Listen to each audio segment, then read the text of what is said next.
नमस्कार, आप देख रहे हैं आपके सांसद, आपके साथ मैं हूं प्रांजलि सिंह। आज की इस कड़ी में जो हमारे मेहमान हैं वो बेहद ख़ास हैं क्योंकि उन्हें राजनीति विरासत में मिली है। उनके पिता एक दो बार नहीं, असम से 3 बार मुख्यमंत्री रहे। हमारे साथ मौजूद हैं गौरव गोगोई, जो कि कोलियाबोर असम से सांसद हैं। गौरव जी, संसद टीवी में बहुत बहुत स्वागत है। धन्यवाद। और मुझे भी बहुत खुशी हुई है कि संसद टीवी नया एक प्रक्रिया है, राज्यसभा और लोकसभा टीवी को दोनों को मर्ज करते हुए, तो आपके शो पे आने का मुझे लगा मेरा ही शोभा पड़ा है। जब गौरव गोगोई अपनी कॉन्स्टिट्यूंसी में रहते हैं या फिर जब असम में जाते हैं, तो क्या कहीं ना कहीं उनके पिता की जो एक छवि है उसका फ़ायदा आपको मिलता है या फिर गौरव गोगोई ने अपनी कोई पहचान अब तक बनाई है? देखिए प्रांजलि, दोनों हैं, क्योंकि राजनीति में अगर लोगों का आशीर्वाद नहीं मिला तो हम राजनीति में आगे नहीं बढ़ सकते हैं। और लोगों ने मेरे पिताजी के कारण भी और उनके अच्छे काम और उनकी अच्छी जो पर्सनैलिटी रही है उसके कारण काफ़ी लोगों ने मुझे आशीर्वाद किया है। और साथ ही साथ अगर राजनीति में आगे बढ़ना है तो सिर्फ अपने परिवार के पहचान के ऊपर नहीं, अपने काम, अपने व्यवहार, अपने स्वभाव के ऊपर भी बहुत कुछ निर्भर करता है। तो कहीं ना कहीं मुझे लगता है कि लोगों ने ना सिर्फ मेरे पिताजी के लिए बट मेरे कुछ प्रारंभ में जो मेरे कार्य रहे हैं उससे वो खुश हैं, संतुष्ट हैं और मुझे आगे बढ़ने के लिए प्रोत्साहन दे रहे हैं। गौरव गोगोई, निर्वाचन क्षेत्र कलियाबोर, असम। पिता का नाम स्वर्गीय तरुण गोगोई, माता का नाम डॉली गोगोई। जन्मतिथि 4 सितंबर 1982, जन्मस्थान दिल्ली। पत्नी का नाम एलिजाबेथ गोगोई। कांग्रेस पार्टी के दिग्गज नेता और पूर्व सीएम तरुण गोगोई के जाने के बाद अब तक असम में कांग्रेस को अपने इस दिग्गज नेता की कमी खल रही है। इनका राजनीतिक सफर हर अनुभव पर भारी था। हालांकि इस कमी को तरुण गोगोई के बेटे और कांग्रेस सांसद गौरव गोगोई बहुत हद तक भरते हुए दिखाई दे रहे हैं।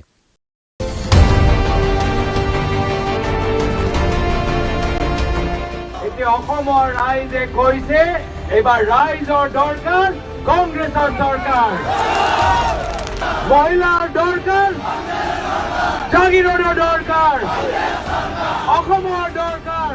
ये एक बार फिर से पार्टी को खड़ा करने की कोशिश कर रहे हैं। कांग्रेस के युवा नेता हैं और असम की कलियाबोर सीट से 2 बार सांसद चुने गए हैं। कांग्रेस पार्टी की ओर से इन्हें लोकसभा का उपनेता भी नियुक्त किया गया है। He's a very simple guy. He did not want to show his as a family member of chief minister, as a son of chief minister. He always used to live very simply. Even when he did his internship course in Mumbai, I think he led a very simple life there. I saw it personally. Gaurav Gogoi को राजनीति विरासत में मिली है। इन्होंने Saint Colombia school से graduation किया है, जबकि इंद्रप्रस्थ यूनिवर्सिटी दिल्ली से सन 2004 में इलेक्ट्रॉनिक्स एंड कम्युनिकेशन इंजीनियरिंग में भी डिग्री हासिल की है। मैं आगे कुछ और पूछूं, आपकी हिंदी इतनी अच्छी कैसे है गौरव? क्योंकि असम के और भी लीडर से, वहाँ के लोगों से हम बात करते हैं, इतनी शुद्ध, इतनी अच्छी मीठी हिंदी में बोलूँगी। देखिए, ये मैं, जैसे कि आपने कहा कि मैं हमेशा राजनीति में नहीं था। मैं एक समय साधारण एक दिल्ली का पढ़ते हुए छात्र की तरह इंजीनियरिंग मैंने की थी और इंजीनियरिंग के बाद में MBA करने की मैंने सपने रखे थे। लेकिन कहीं ना कहीं मैंने ये सोचा, निर्णय लिया कि मैं सिर्फ निजी सेक्टर में नहीं लेकिन सामाजिक सेक्टर में रहना चाहूँगा। तो मैंने एक NGO मैंने ज्वाइन की, जिस NGO के द्वारा मैंने बहुत समय उत्तराखंड के पहाड़ों में, राजस्थान के ढानियों में मैंने समय गुजारा और गांव में रहा। तो मुझे लगता है कि उसी अनुभव से शायद मेरी हिंदी पर भी प्रभाव पड़ा। पढ़ाई के बाद ये कुछ समय तक एक सेल्यूलर कंपनी की मार्केटिंग टीम में शामिल हो गए थे। हालांकि बाद में पब्लिक एडमिनिस्ट्रेशन की पढ़ाई करने अमेरिका चले गए। अमेरिका से पढ़ाई करके जब ये भारत लौटे तो इन्होंने अपने पिता की तरह ही राजनीति में आने का फैसला किया। एक यंग पॉलिटिशियन होने के नाते आप भूल जाइए कि आपके पिता बहुत बड़ी छवि के साथ असम में थे, आपको राजनीति विरासत में मिली, आप भूल जाइए। लेकिन क्यों पॉलिटिक्स में लोग आना नहीं चाहते, क्या वजह है? देखिए, कहीं ना कहीं मैं आपके बात से सहमत हूँ और कहीं ना कहीं मैं असहमत भी हूँ, क्योंकि अगर आप दिल्ली में हैं, आप दिल्ली यूनिवर्सिटी के निर्वाचन ही देख लें, कितने सारे लोग, कितने सारे छात्र उसमें जुड़ जाते हैं। ऐसा हर राज्य के हर यूनिवर्सिटी इलेक्शन में आप देखते हैं, लोग नए नए लीडर, चाहे महिला हो चाहे पुरुष हो, उभर के आते हैं। तो कहीं ना कहीं मुझे लगता है कि युवाओं, खास करके आज के माहौल में जहाँ पे सोशल मीडिया में बहुत सी चर्चा होती है, तो राजनीति में बहुत रुचि रखते हैं। हाँ, ये हो सकता है कि रुचि होने के बावजूद भी वो करियर के हिसाब से वो पूरे राजनीतिक दल से नहीं जुड़ जाते। वो अपने अपने जैसे कि आपने कहा, कोई इंजीनियर बनना चाहता है, कोई डॉक्टर बनना चाहता है, कोई अपना बिजनेस, कोई आपके जैसे मीडिया में आना चाहता है। पर मुझे आज के तारीख में मुझे लगता है कि जिस व्यक्ति को किसी राजनीतिक दल में शामिल होने की मंशा है उनके मन में, तो ज़्यादा इतना कठिन नहीं है। कोई ना कोई रास्ता हमेशा निकल के आता है, और कहीं ना कहीं इस चुनौती को भी हमको पार करना सीखना चाहिए। हमारे कलियाबर के सांसद गौरव गोगोई जी हमारे विद्यालय में आए थे। हमारे विद्यालय की कुछ समस्याएं थी, उनमें से एक है बाउंड्री वॉल की समस्या। तो वो हमारे स्कूल स्टाफ से उन्होंने बात की, फिर हमने रिक्वेस्ट किया कि यहाँ हमें एक स्कूल बाउंड्री वॉल चाहिए, और हमारे रिक्वेस्ट के अनुसार उन्होंने हमारे विद्यालय में, यहाँ 3 विद्यालय हैं, तो इन 3 विद्यालयों को एक साथ उन्होंने बाउंड्री वॉल दिया। ये अच्छा काम किया उन्होंने। सन 2014 में इन्होंने कांग्रेस पार्टी ज्वाइन कर ली। इसी बरस इन्हें कलियाबोर असम से भारतीय संसद के लिए चुना गया। 15 सितंबर सन 2014 को इन्हें परामर्श समिति, संचार और सूचना प्रौद्योगिकी मंत्रालय में सदस्य के रूप में नियुक्त किया गया। 28 मार्च सन 2017 में इन्हें रक्षा संबंधी स्थायी समिति का सदस्य बनाया गया। मई सन 2019 में इन्हें लोकसभा चुनाव में दूसरी जीत मिली। 13 सितंबर सन 2019 में इन्हें फाइनेंस संबंधी स्टैंडिंग कमेटी का सदस्य बनाया गया।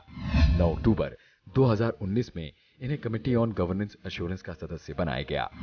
9 अक्टूबर सन 2019 में पूर्वोत्तर क्षेत्र विकास मंत्रालय में इन्हें परामर्श समिति का सदस्य बनाया गया। He has a very inquisitive mind. His mind is very thirsty to know new things, to know about Assam when he was not familiar with Assam initially before 2012. But after he joined politics, gradually when his mind inclined towards politics, he used to visit Assam very frequently. He used to learn many things. He even started delivering speeches in public meetings. Though initially his language was some difficult, some people even laughed at him.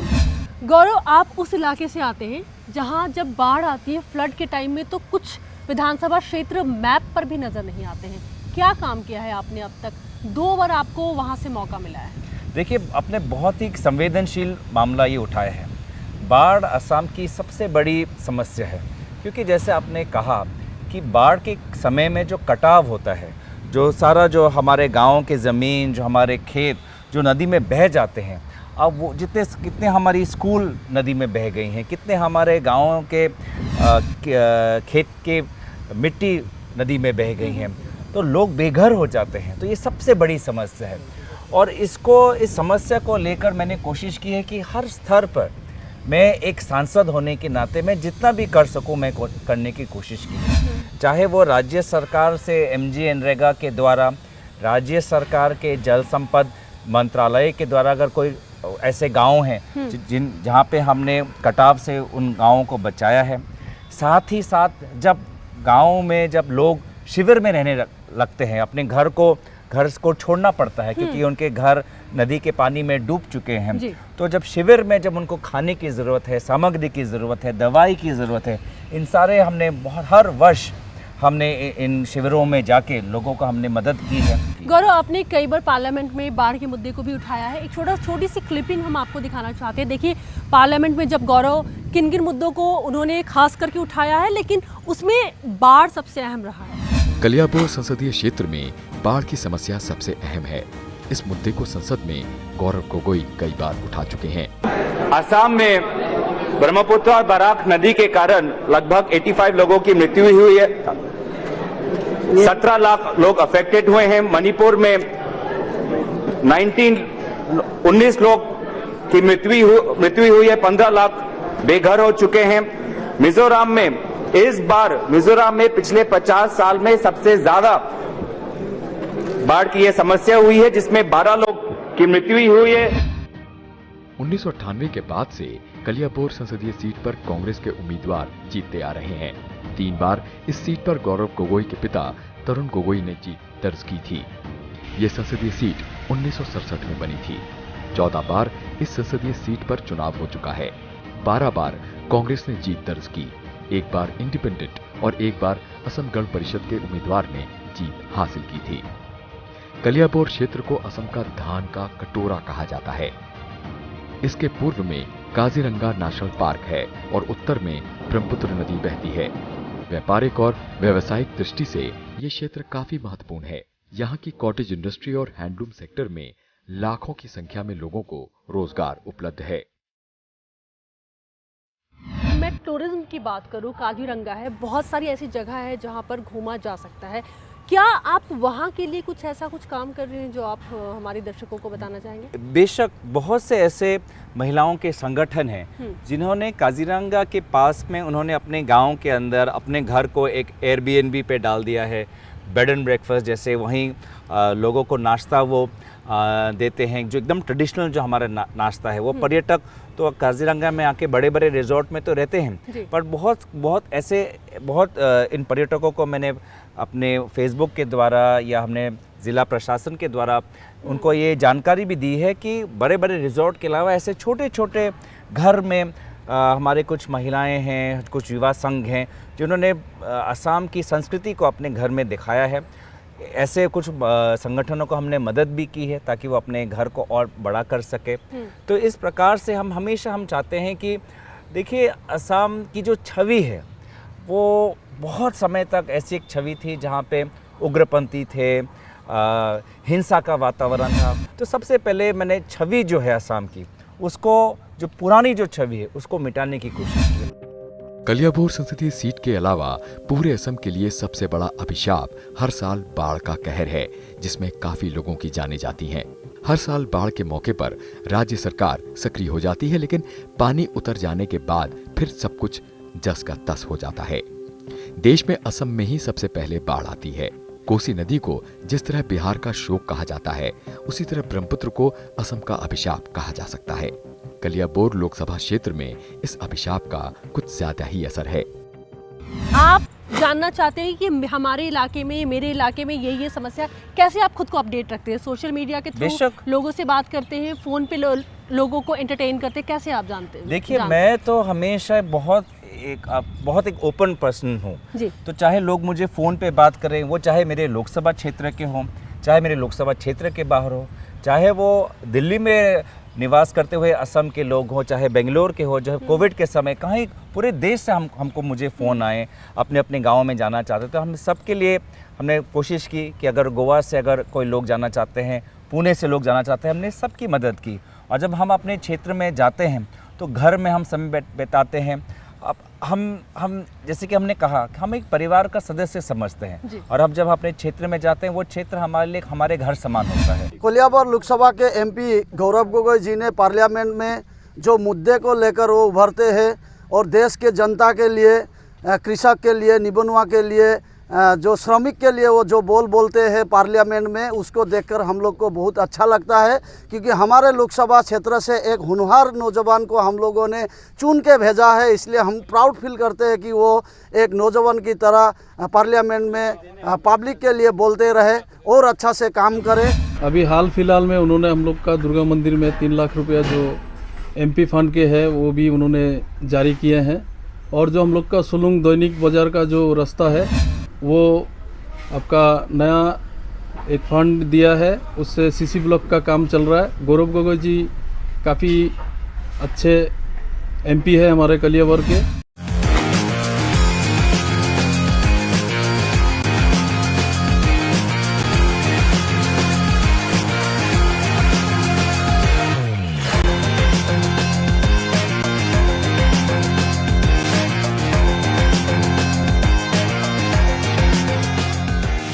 हमारे प्रिय सांसद गौरव गोगोई जी एक बार घूमते हुए आए थे और उन्होंने देखा कि यहाँ पे काफ़ी अंधेरा है। फिर उन्होंने स्ट्रीट लाइट की व्यवस्था की करीबन 20-25 स्ट्रीट लाइट दिया।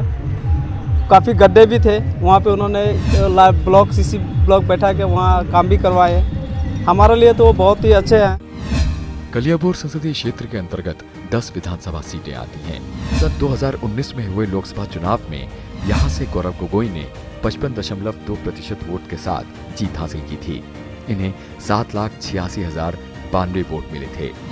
दूसरे नंबर पर 5,76,098 वोट के साथ असम गण परिषद के मोनी माधव महंत रहे थे, जिन्हें 40.4% वोट मिले थे।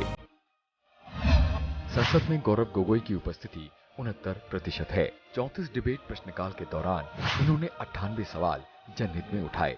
3 समिति के ये सदस्य हैं। स्पेशल मेंशन के तहत इन्होंने 10 सवाल उठाए हैं। इसका इंट्रोडक्शन का विरोध करता हूं, क्योंकि 18 लॉ कमीशन में कंसल्टेशन पेपर जो रिफॉर्म्स ऑफ फैमिली लॉ है उसमें भी लिखा गया है that the legal age for majority should be recognized uniformly. 18 years should be recognized uniformly as the legal age for marriage for men and women alike. ये law commission का report है। हर आदमी के लिए वो अच्छा काम कर रहा है। वो गौरव गोगोई हमारे असम के जितने भी एमपी है, सब एमपी से सबसे ज़्यादा बोलने वाला है। और विपक्ष की तरफ से सदन में वो जैसा असम के लिए जितना वो जो बात कहता है, जो असम के बारे में जो जितना प्रॉब्लम है, जितना समस्या वो संविधान में जो उपस्थापन करता है, उसको देखकर हम के असम के आदमी लोग सबसे ज़्यादा कलियाबोर की समष्टि होकर हम बहुत खुश हैं। 1-2 काम हुआ है, पर हमारा बागान अंचल में जो सांसद का जो अमाउंट होता है उसमें आज तक एक रास्ता का उन्नयन नहीं हुआ है या कोई ऐसा फाउंड नहीं दिया है हम लोगों का। जो गौरव गोगोई का कलियाबोर वासी राज ने उसको वोट देके जिताया, फिर ऐसा कुछ उन्नयनमूलक काम नहीं किया है जो हम लोग उसको तारीफ कर सकते हैं। क्योंकि आज 2 टर्म्स उसने कलियाबोर से जीतकर आज दिल्ली में रहता है, पर हमारा आसाम के जो कलियाबोर में आज तक उसका ऐसा कहीं काम नहीं हुआ जो हम लोग बोलेंगे।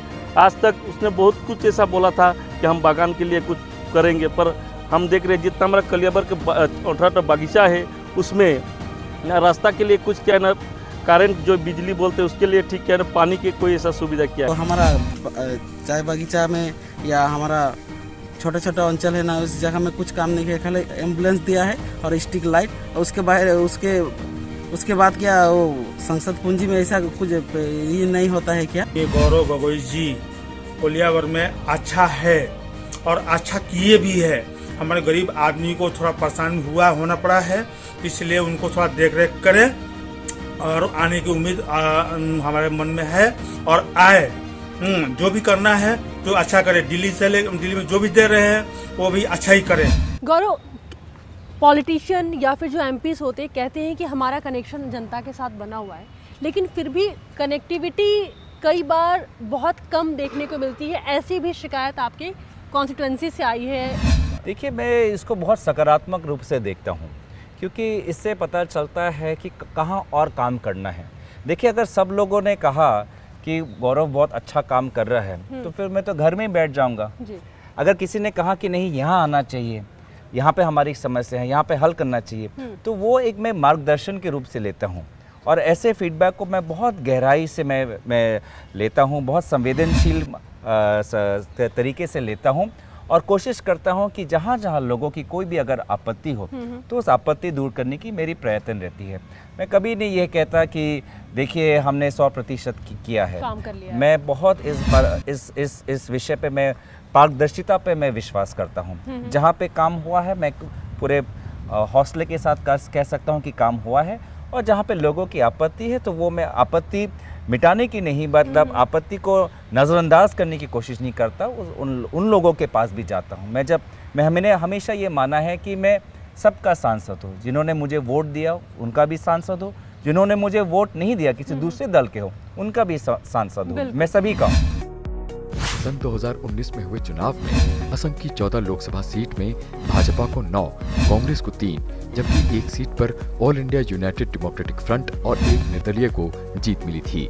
जीत के बाद गौरव गोगोई ने जिन मुद्दों पर सबसे ज्यादा जोर दिया वो हैं नागरिकता संशोधन कानून को राज्य में लागू नहीं होना चाहिए, चाय बागानों के कर्मचारियों की दैनिक मजदूरी 365 रुपए हो, कम से कम सरकारी नौकरियां दी जाएं, निजी क्षेत्र में 25 लाख रोजगारों का सृजन किया जाए, 200 यूनिट तक मुफ्त बिजली दी जाए, सभी महिलाओं को 2000 रुपए तक गृहिणी सम्मान पेंशन दी जाए।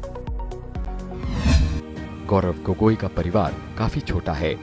वो अपने परिवार के लिए एक ढाल बने रहते हैं।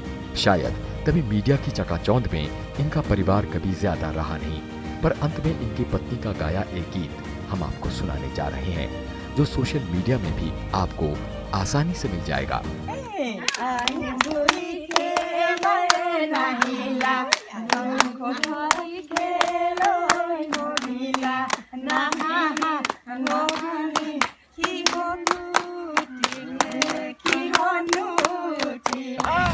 हॉबीज हैं कुछ बची हैं खुद के लिए कि आप समय निकाल पाए? हालांकि मैं ये सवाल साथ में रखना चाहूँगी कि आप इतने फिट भी हैं, क्या उसके लिए कुछ खास करते हैं आप? देखिए, दो चीज़ मुझे बहुत पसंद है। एक तो है पढ़ना, किताबें पढ़ना, तो उसके लिए तो काफ़ी समय निकलता है। भारत की विदेश नीति में मेरी बहुत रुचि है। 10 साल से मैं भारत की विदेश नीति को मैं पढ़ रहा हूँ। मैं बेशक कोशिश करता हूँ कि कहीं भी हूँ कि हफ्ते में 4 दिन तो मैं लगभग 30 मिनट तक मैं कुछ तो मैं एक्सरसाइज करूँ। अगर मैं अपने क्षेत्र में भी जाता हूँ तो मैं गाड़ी में अपने डंबल्स और योगा मैट को लेके ही जाता हूँ। क्या बात है, मतलब हेल्थ फ्रीक हम सुनते हैं, लेकिन आप उसमें से भी अपना टाइम इतने बिजी शेड्यूल में से भी निकाल लेते हैं। देखिए, फ्री की बात नहीं है, अनुशासन की बात है। मुझे लगता है कि अगर हमारी ज़िंदगी में अनुशासन रहे, चाहे व्यायाम को लेके हो, चाहे खाने को लेके हो, तो हम जिंदगी का सब ही हम जो अलग अलग रंग है हम ले सकते हैं। गौरव, बहुत बहुत शुक्रिया। इवन मुझे बहुत अच्छा लगा आपसे बात करके। धन्यवाद।